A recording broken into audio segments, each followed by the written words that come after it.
Hi, I'm Prateek. My summer of code project is Android SDK Tools in Debian.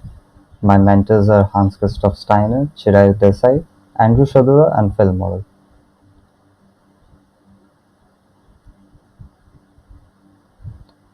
The Android Software Development Kit is a collection of tools that can be broadly classified into two categories: platform tools and build tools. Platform tools are used to interact with the platform, which can be either an emulator running Android or a real Android device. Build tools, on the other hand, are concerned with the build of apps, that is, the creation of APK files, which is Android's format for its app. ADB, or the Android Debugging Bridge, is a tool that can be used to debug apps while we are developing them. As such, ADB allows us to copy files or other app data from or to the platform.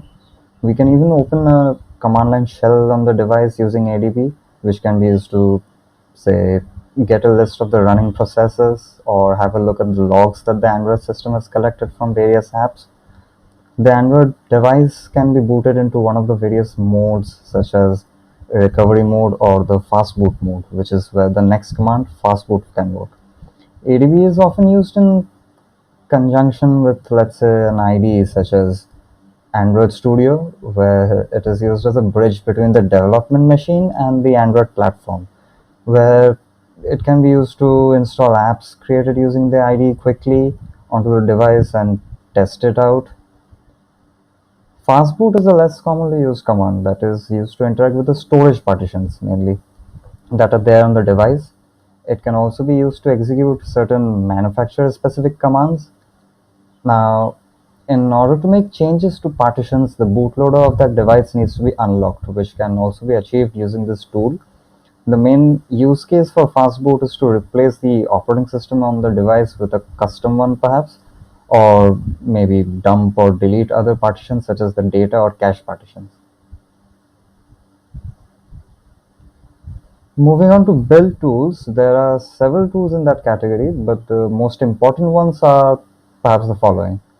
AAPT, short for Android Asset Packaging Tool, is used to modify app files or APK files, which are essentially zip files with a specific internal arrangement of files.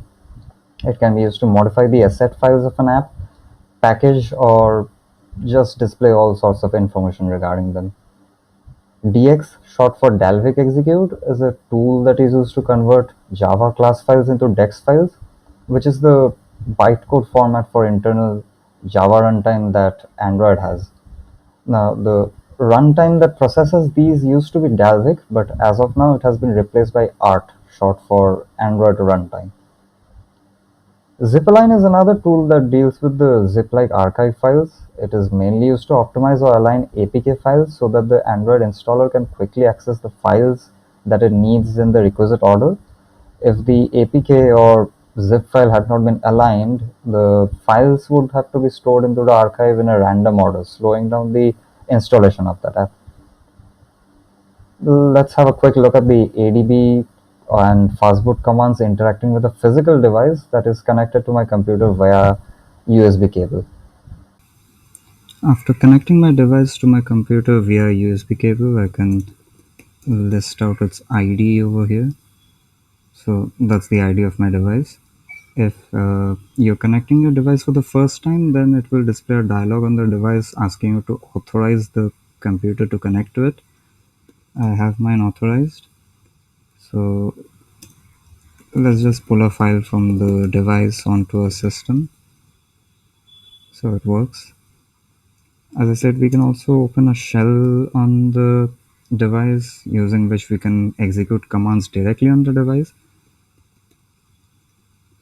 Here's the Android's internal logcat, which just collects all the logs from the apps. There's a lot of logs from all the apps that are running on the system, and these get collected over here, which we can see. Keep scrolling, it's a continuous thing, so we'll just shut it off here. After that, let's try installing an app. I have an app here which I'll try installing to the device using ADB, and that says success, which means Here I can see the app on my device. So using this, we can quickly deploy all apps which might be in a work in progress condition. So if we have an IDE and we quickly want to test it out on a real device, then we can use this method to use ADB as the bridge, that is, between our computer and the device to just install apps.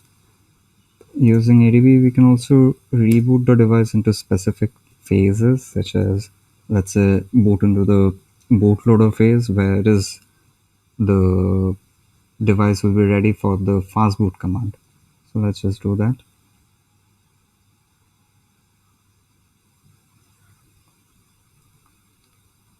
Now here I can see my device is rebooted into fastboot mode. So I'll just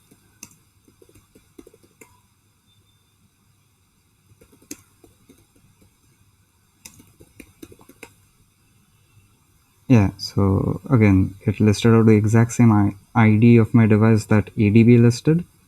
Now I won't be executing any more fastboot commands on my device because I really cannot modify any partitions right now for testing purposes. So that concludes our short demo. Moving on to how these tools are packaged in Debian. For ease of updating the Debian repositories that are used to package these tools, it was decided to break the source upgrades into 3 phases. Phase 1, there are tightly coupled dependencies between the different libraries that these tools depend on. So instead of building them from separate repositories, the upstream sources were all put into a single repository so that they can be used to upgrade together. This approach also follows the upstream layout as closely as possible, while upstream uses a custom built system known as Zoom. They are in the process of moving away from it to perhaps something known as Bazel. Since we were already using new makefiles as the build system for our Debian repository, we decided to stick to that. This phase 1 of the upgrade took 2 months to complete, April and May. Phase 2, the phase 1 sources came from the Android set of upstream tags, but starting with Android 10 source releases, Platform Tools has its own dedicated set of Platform Tools tags. Now, in order to have not too many source level changes to sort out, the upgrade to the latest version, that is version 31, was broken down into an intermediate upgrade to version 29, followed by the final jump to version 31. This phase 2 of the upgrade process was completed in July 2021. Moving on to phase 3, which has been ongoing since August 1st. The last and ongoing phase of this upgrade is that jump from version 29 to 31, which in turn corresponds to Android 12 source release. Due to phase 2, the build rules for the sources are mostly already in order for the upgrade. So this phase is as simple as updating the source list with the new sources. For the last few years, Google has been releasing the latest Android sources in September of each year. So the Android 13 source release should happen in September 2021, which is when we will update the source list again to bring the Debian repositories in line with the latest sources. What this project means for Android developers and end users using Debian is that they can use the latest Android SDK tools by simply installing the relevant packages using the apt package manager, instead of having to download and install the zip file binary releases that Google provides. Using this package manager approach also ensures that users can easily update these tools without having to install a full IDE, such as Android Studio, to do it for them. I would like to thank my mentors for all the guidance and support that they have provided. They were really friendly and always ready to provide tips to assist in my work. I learned a lot about different build systems such as make and gradle, as well as a lot of useful functions of the git command beyond the basics. This project provided a lot of opportunities for me to automate text-based jobs, such as making those build files or perhaps extracting the source lists from the Zoom build system, for which I used my own small scripts and macros. These helped to speed up the work on this rather large project while reducing the scope for errors. I did have a lot of fun working on this summer project, so thanks for watching.